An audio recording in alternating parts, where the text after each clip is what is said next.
topic of today's video is autism co-occurring with rheumatoid arthritis. As with anything medical I discuss, I do need to give a disclaimer that if you have rheumatoid arthritis or suspect that you may have rheumatoid arthritis, seek medical attention. A lot of people don't know what rheumatoid arthritis is, so I'm going to start by explaining a little bit about what it is and the differences between that and osteoarthritis.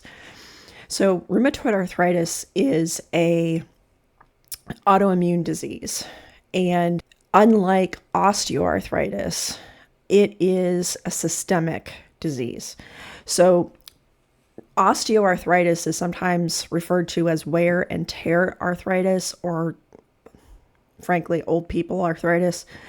And osteoarthritis, oh, by the way, I had surgery on my neck about 10 days ago, and I'm having voice issues. So I'm going to do this in one take, and I'll edit it to the best of my ability. But if my voice kind of goes in and out, that's why. So anyway, osteoarthritis basically is when, due to old age and repetitive use over time, our joints wear out. And if a person lives long enough or is hard enough on their body, everybody will get osteoarthritis to some degree. And it's going to be in whatever joints are deteriorating due to natural aging processes, as well as just being really hard on certain joints. So I am not talking about that. Rather, rheumatoid arthritis, also known as RA, is an autoimmune disease. It's systemic. And what it is the body attacks the synovial fluid around the joints, which is what the beginning stages of it are like. And like osteoarthritis, it does cause joint issues, joint deformity. It can be very disabling. It tends to affect joints on both sides of the body at the same time. So like if you have one hand that really hurts and it's just that one hand, the odds are a lot higher that it is wear and tear or osteoarthritis and not rheumatoid arthritis. But if both your hands are hurting or both your feet are hurting, then you may want to look into RA a little further. One thing to know that is also very different is that rheumatoid arthritis, in addition to attacking joints, it is systemic, and it can attack really any organ in the body. My own mother, at the very end of her life, was diagnosed with rheumatoid arthritis, and she had really bad osteoarthritis as well, because like I said, everybody gets osteoarthritis if they live long enough. And it attacked her lungs and caused fibrosis in her lungs, which is irreversible.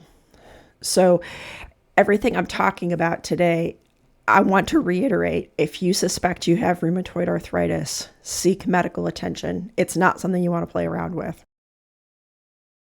So some of the things that happen when you have rheumatoid arthritis in terms of symptoms, lots of times if your joints are affected, they will swell, they will be very warm to the touch and very tender to the touch. And there's also a lot of fatigue. Rheumatoid arthritis has these things called flares, where you go through a period of time when it's worse. And it can be kind of a short-lived thing, or it can last a very long time.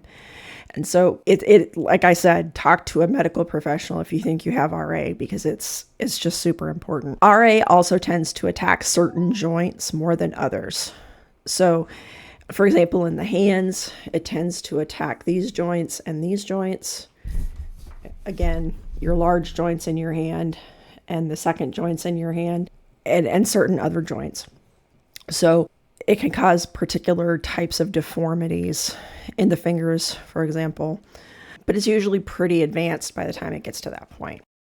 I myself am early stage rheumatoid arthritis. It has not really caused very much actual joint damage. So if you look at my hands, you can see my fingers are straight, My thumbs turn a little bit, but my fingers aren't crooked.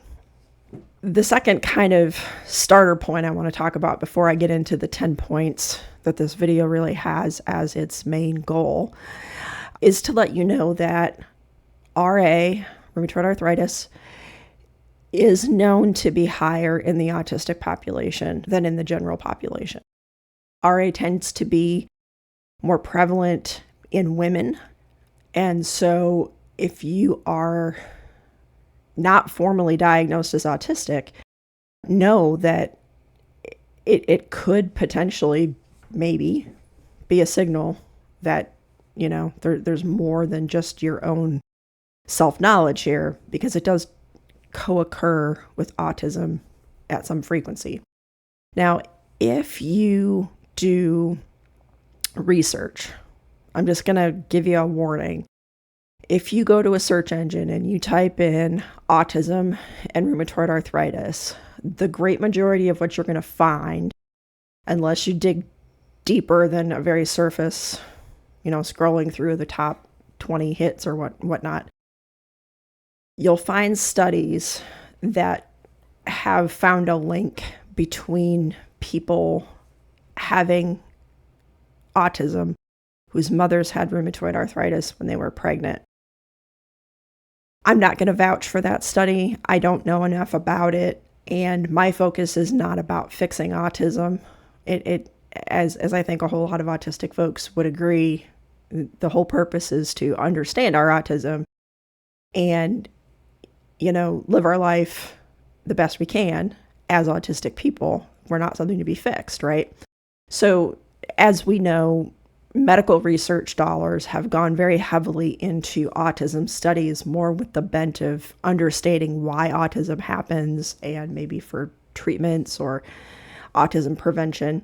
And I'm not going to go down that road. But I do want to warn you about that, because if that's triggering to you, then you may want to do a more targeted search if you want more information about rheumatoid arthritis and its occurrence with autism. Okay, so to get into the meat and the potatoes of this, I have 10 points that I'll be discussing about rheumatoid arthritis as a co-occurring condition. And I'll talk, of course, about, how it affects me a little bit in some of these, but stay tuned.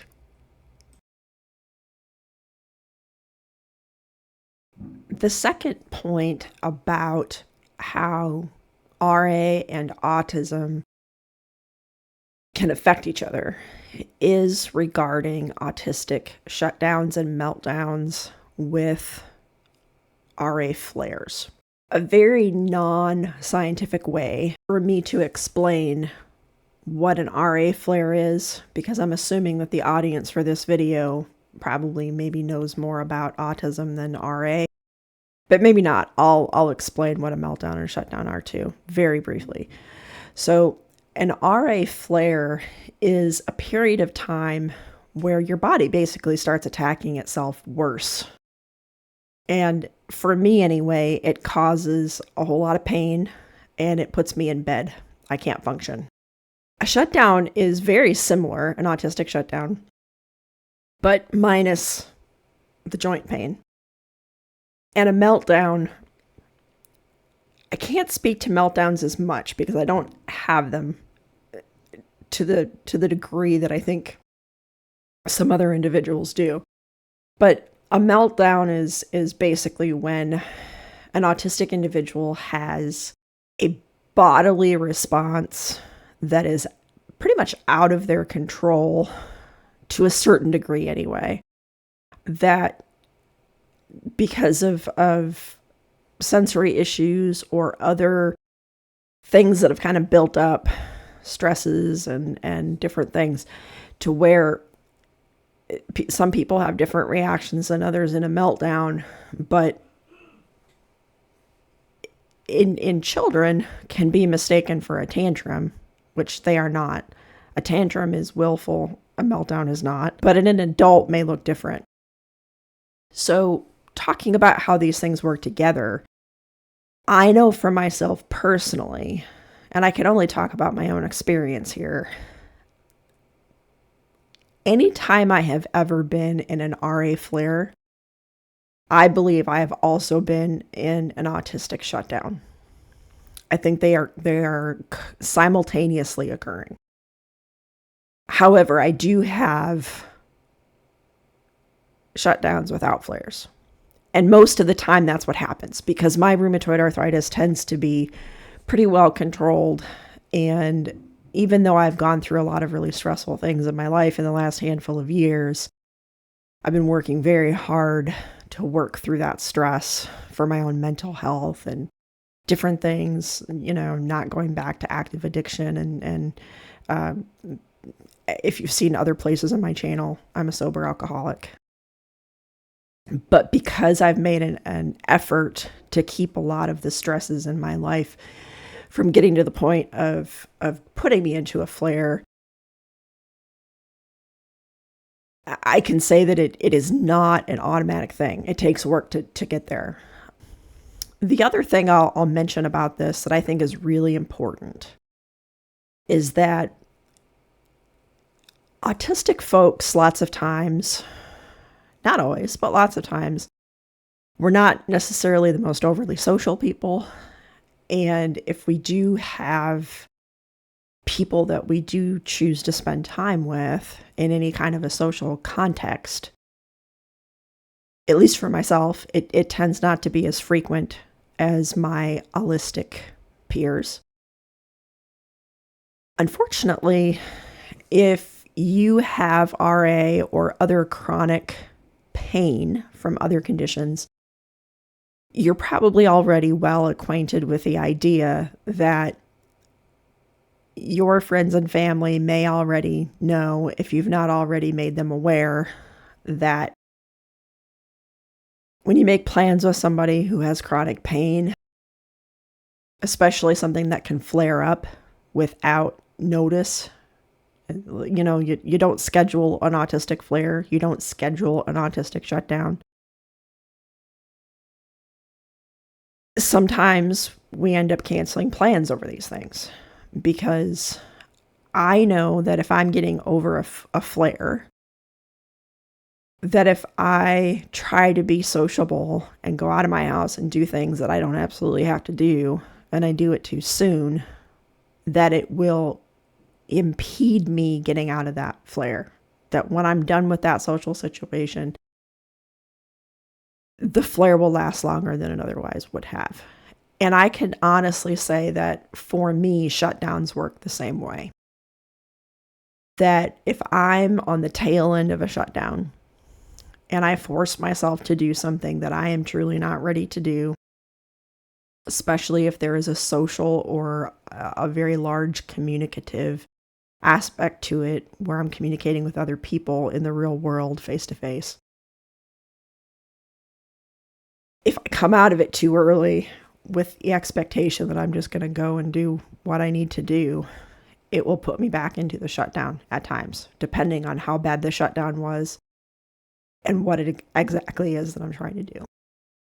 Meltdowns, because I don't experience them as often, or maybe in the same way that some other people experience them, I'm going to make a statement that may not be true for a lot of people. When I have a meltdown, there is a very definitive ending point. And a meltdown for me does not last for several days or weeks or months, the way like autistic burnout can happen or a shutdown. I've definitely had shutdowns that have lasted over a week, autistic shutdowns. I've had flares that have definitely lasted over a week. So the bigger point I want to make with this is stress reduction is super important for autistic people. It's also super important for people with rheumatoid arthritis. And if you have both, it is potentially even more important.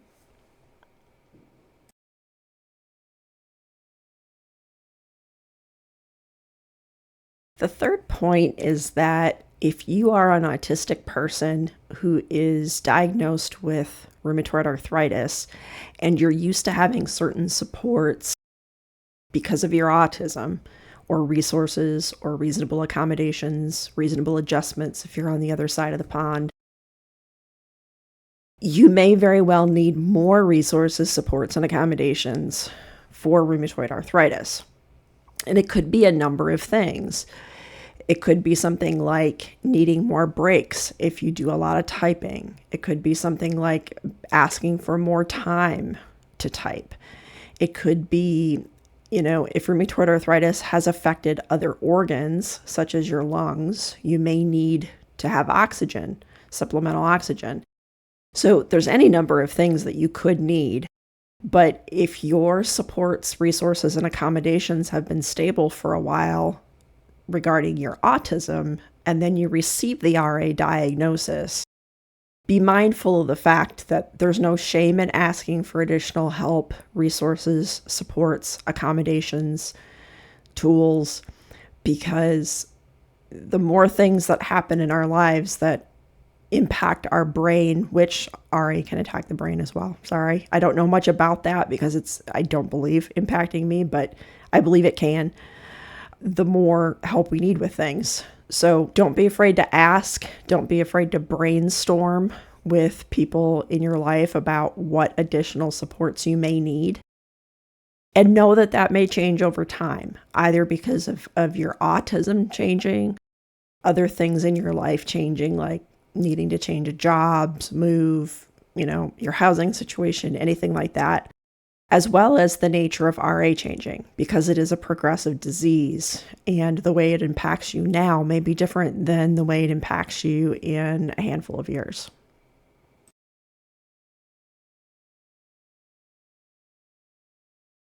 Point number 4 is about how rheumatoid arthritis can pose significant challenges to written communication. So many of us with autism do a lot of typing, whether it's because we are online a lot and we have sort of found our community online and, feel more comfortable talking about our needs, supports, experiences online with other people in the autistic community who understand what we're going through. It could be if your special interest is gaming. I know there's a lot of, depending on the type of game, written communication there as well. And for those of us that are able to work, if you are in any kind of white collar job, then you probably do a fair amount of typing. And if you are in a blue collar type of job, your hands are something you also use a lot. So even if it's not typing that you do, which could be part of your job, even if it's blue collar, but other types of things that you do with your hands.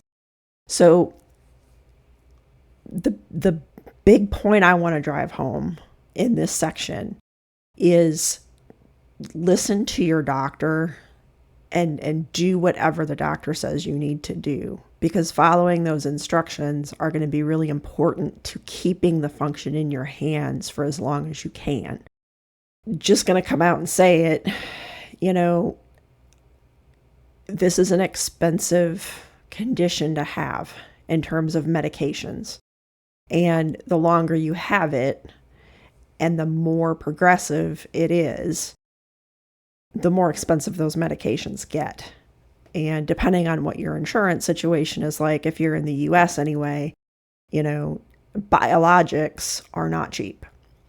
There are medications that are not biologics, and they tend to be tried first because of the cost and other things that are factors that I don't totally understand because I'm not a physician.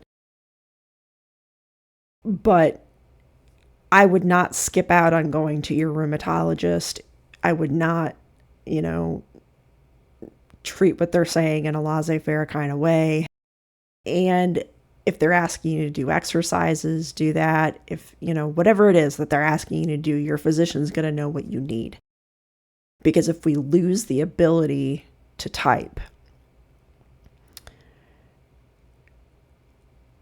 for those of us who have disabilities impacting our social communication,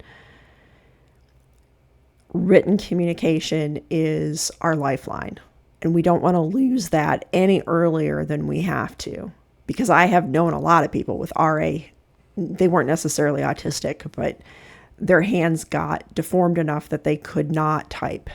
They could not hold a standard pen in their hands. And of course, there are other assistive types of devices that can help, but you want to preserve function as long as you can. And some of those other devices and resources and tools, it might be wise to use those to begin with. So if you're not using an ergonomic keyboard, for example, there are better alternatives than a QWERTY keyboard that is not, curved or anything like that. There's more than just a QWERTY keyboard out there. I myself have ordered something that I haven't gotten yet as part of a Kickstarter that once I figure out how to use it, I'll show it on here because I think it's, at least in theory anyway, going to be pretty cool. It's very different from a QWERTY keyboard. And take breaks. I would say that's really important. Take breaks because you don't want to stress your hands out more than they need to be. And the other thing that I'll mention here, I don't think I have it anywhere else in my list. Rheumatoid arthritis, it's a very well-known symptom that rheumatoid arthritis makes people very tired. There is a special kind of fatigue that happens when you have RA because your body is being attacked. And I know that for me, my whole life, I would need a lot of recovery time. And this is before I was ever diagnosed or had rheumatoid arthritis, just from being autistic. Didn't know it was from autism at the time because I was just recently diagnosed with that too. But, it's been a pretty normal thing for me that like every single Saturday, I spend most of my day sleeping. And I've always been like that. I work Saturdays now, so I can't do that. But where I'm going with this is that because of the fatigue we have, and a lot of us are night owls, a lot of autistic people are night owls, it's not a bad thing to put limitations on how long you spend online, how long you spend scrolling and holding your phone. If nothing else, but to remember that you don't want to stress your hands out more than they have to be. Because, over a decade, if we're typing an hour extra that we don't have to, above and beyond what our actual needs are, right? Because we have communication needs, we have social needs. I'm talking about above and beyond those things. If we can be gentler with our hands, it might very well mean that we stay in the workforce longer because written communication is so important in the workforce. It might very well mean that we're connected to other people in other ways. Like if you're an autistic person who is not speech abled, I'm sure that you know how important written communication is. And if you also then have RA, you want to take care of your hands. That's the big point there. And the last thing I'll say about written communication with RA, that I don't know if I've heard a lot of people talk about this just in general, even within the RA community.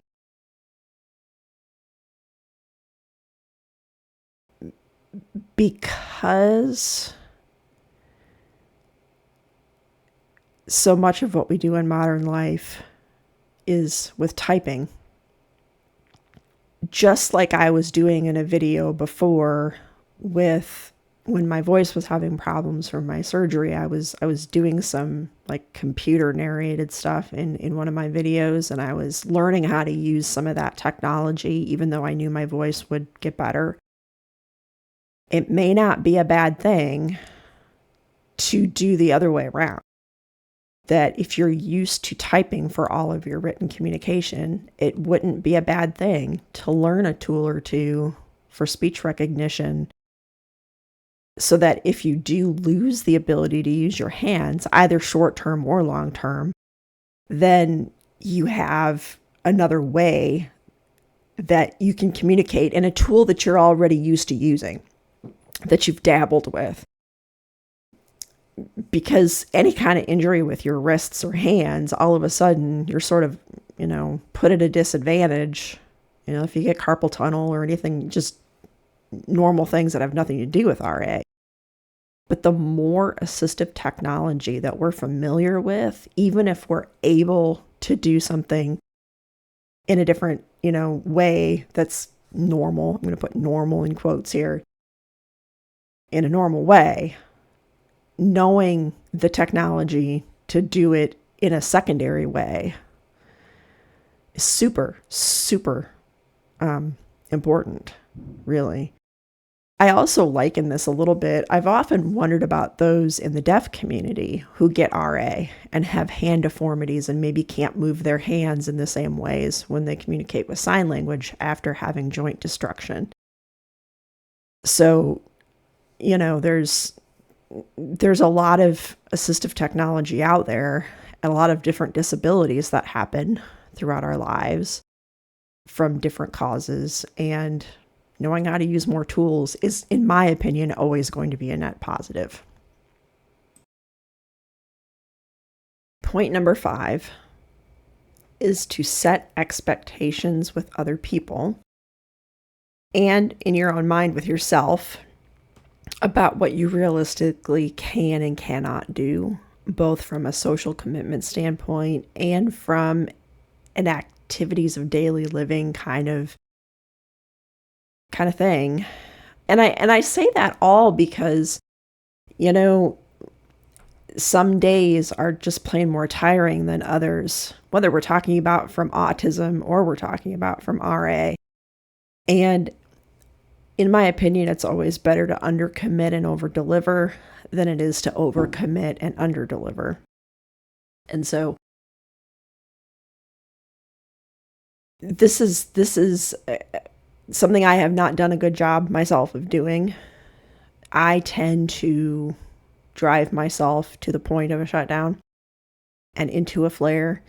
And so this is a learning point for me. It's definitely one of the things on my internal sticky note in my head that I need to do, which is why I'm including it here. And I'm going to put point number 6 with this rather than making another slide, because it's similar to the last slide, but it's about verbal communication.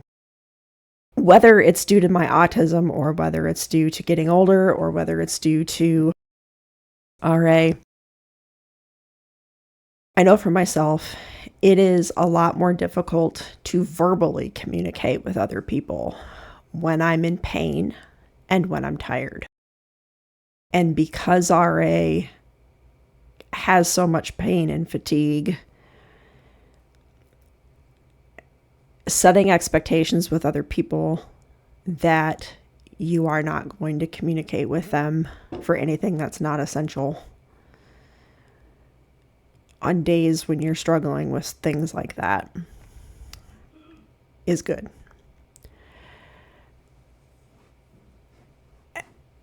And I suspect a lot of us do that anyway because of our autism if we're not very social people to begin with. But for myself, what has happened historically is I get in a lot of pain and I get really tired and then I end up really grumpy. And what comes out of my mouth is usually not reflective of anything the other person said or did. And it has everything to do with my comfort level at that point. And then I have to apologize and try to do better next time. And that can be tough for other people around us, especially those with whom we, share a roof. Because, if somebody is our main person or people in life, whether we're talking about a spouse or partner, whether we're talking about, a parent, whatever the relationship is, if we are living under the same roof with another human, at least one other human, everybody, I think, doesn't communicate as well when they are tired and in pain. But it so happens that the convergence of these two conditions means that a whole lot of us are tired most of the time. A whole lot of us are in pain most of the time. And as we get older, we get to be in pain from other things too. So setting expectations with yourself and with other people can help to remind other people before we get snippy that, oh yeah, okay, Jen, she's tired. I can see she's tired. Or I can see she's in pain, without me having to be overt about it. So yeah, that's point number 5 and point number 6.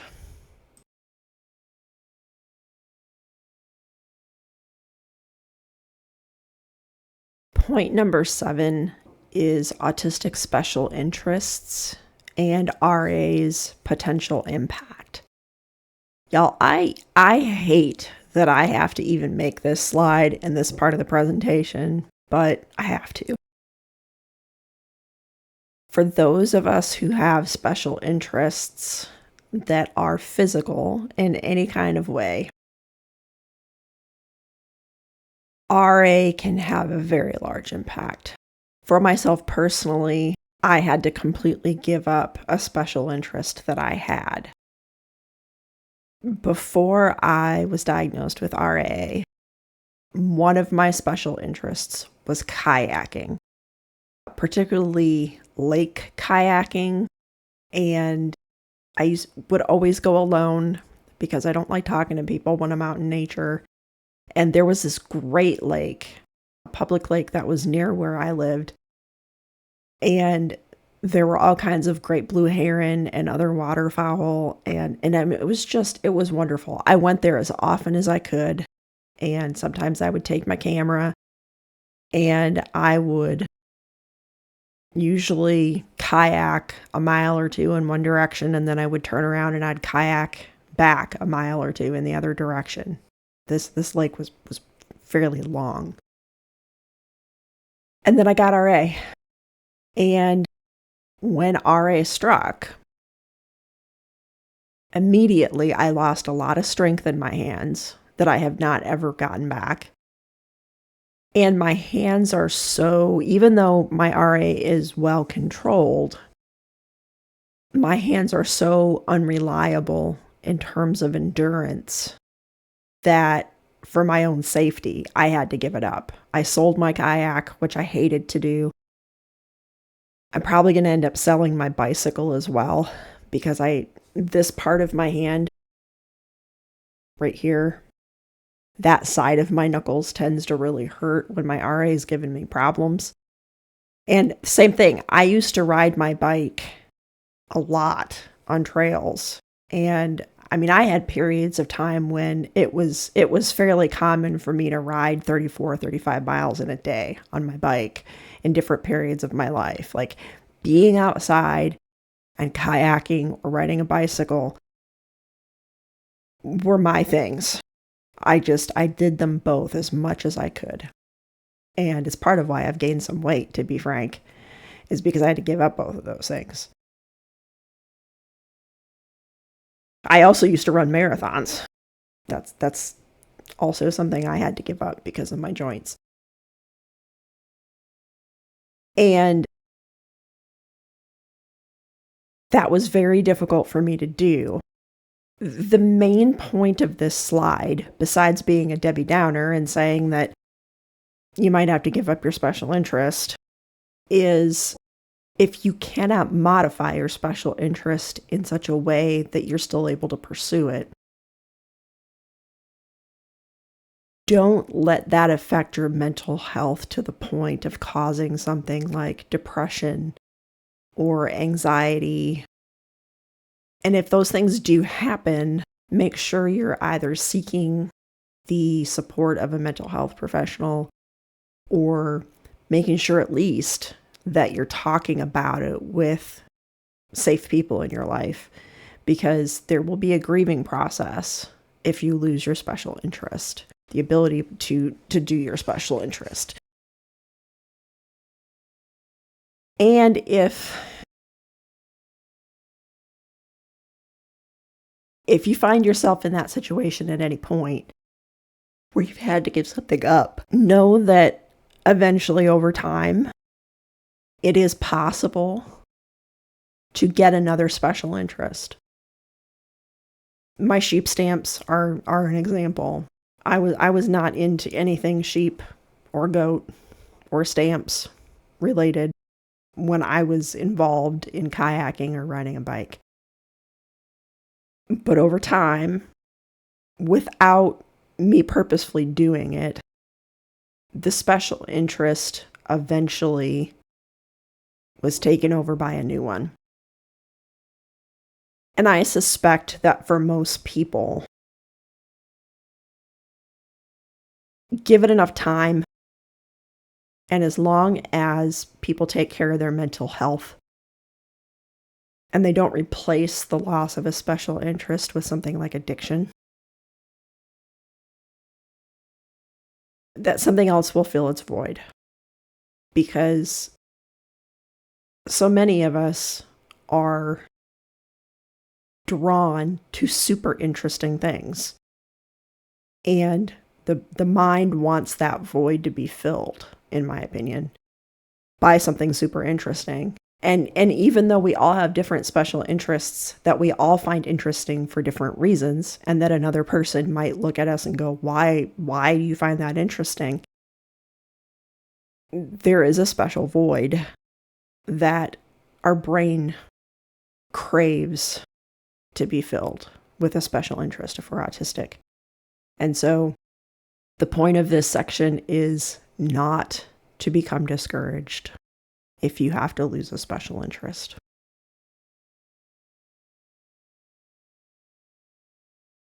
Points number 8 and 9 are about Raynaud syndrome and medication side effects.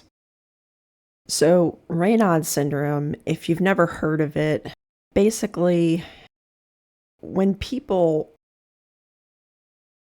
their hands are cold or they touch something really cold, like a glass of ice water, people with Raynaud's, their fingers will turn completely white, like ghost white. And sometimes they will turn sort of like a purple color, but usually it's white. And it's very painful. Raynaud's syndrome can happen on its own without there being the presence of RA. A lot of people have it, but it's kind of, I don't know if common's the right word, but a lot of people with rheumatoid arthritis have Raynaud syndrome as well. And I have definitely known people with rheumatoid arthritis who have moved to warmer climates over it because it's uncomfortable. So if you also find yourself in a bunch of pain, joint pain, and then you end up with Raynaud's, it's another reason to go to the doctor because it could potentially signal rheumatoid arthritis. The point about rheumatoid arthritis meds, I won't spend a lot of time talking about this, but I do have a couple things I want to say. The first is that if there are any special steps you need to take with any sort of treatment that you're given, make sure that you follow it, because some of these medications are very powerful and can have very damaging side effects. An example is the medication I take. It's not a biologic. It's a very old medication that's been around for a very long time. But it is one of the known things is that over time, it can cause macular degeneration. So I have to get eye exams on a pretty frequent basis. And if that would happen to where there were any changes that would indicate that that was occurring, I would have to probably change medications. A lot of these medications have side effects that people can't tolerate as well. So if you find yourself on something and you're absolutely miserable about it because of all the side effects, make sure to talk to your doctor because there might be an alternative medication they could put you on, or at least your doctor will know the side effects that you're having. And along with that, if you have any changes in other physical health conditions that are not related to your autism or your RA, make sure to tell your rheumatologist about that as well, because they may need to change your RA medications over it with how certain medications are hard on different parts of your body. And they can only make those changes if they know about it. And I know, look, with the communication challenges that a lot of folks with autism have, it can be a challenging thing to get the right kind of physician and the right kind of service out of a physician, because there is sometimes an infantilization, I think that's how that's said, of folks with autism, or there are communication challenges where, a lot of autistic folks, particularly with receiving verbal information, have slower processing speeds. And so might need to take more time with information before they fully, digest it. So I would say that if you are somebody that does not normally take a support person with them to doctor's appointments, consider doing it for your rheumatology appointments. And if you are somebody that's used to taking a support person with you for doctor's appointments, then I would perhaps stick with the same person for your RA appointments, because it's important enough that the doctor knows what problems the rheumatoid arthritis is causing for you. I know every time I go, I have to fill out a questionnaire. Like, I don't quite understand the logic of this, because they give me like a clipboard with a piece of paper and a pencil, and I have to like circle stuff, how much I'm impacted. Am I able to get in and out of a car without any difficulty? Am I able to button my buttons on my shirts? All these kinds of things every time I have to answer this questionnaire. And I've often wondered, well, what if I can't hold the pencil because my hands are deformed? Like, really? That this is the method that we're doing now? Like, I would think that they would have like a nurse or somebody ask, but fortunately, I've never gone to the rheumatologist at a point when my hands were severely in pain. Usually, for whatever reason, the day of my appointment, I am not in as much pain. So, yeah, take those appointments seriously and just make sure that they understand the entire picture of your health every time you go. I know that I had a test done for something completely unrelated to rheumatoid arthritis at one point, and I had told the rheumatologist about this test that I was having done before it happened. And he said to me, I want to see, I don't know if it was a radiologist or whatever the professional is that reads the report, that writes it all up, from like seeing pathology or seeing a scan or whatever it was, whatever that person's called. He said to me, I want to see what it says, like for myself, bring me a copy. And I said, well, I have a specialist dealing with that particular thing. And he's like, yeah, I know, but I need to see it. And the way it came back, it was really interesting, because the doctor that actually ordered the test wasn't concerned about how the results came out at all, other than to just say, okay, yeah, this is how it was. If nothing changes, it's not a big deal. But when I showed the rheumatologist the report, he made a big deal out of it and said that because this report is the way that it is, if the medication that I'm on ever stops working for me, that there are certain medications he cannot put me on because of how this report turned out, that a different doctor ordered, that he knows he has to skip over certain medications and try other particular ones that aren't as hard on certain parts of my body.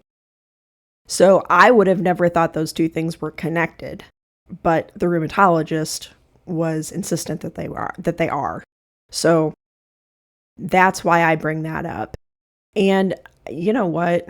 I'm gonna throw the last point in with this too. My last point is to know that once you're diagnosed with RA, as far as I know, it's a lifelong condition. So, if your RA and your autism are kind of static for a while in terms of the ways that they're affecting your life, and then the rheumatoid arthritis changes,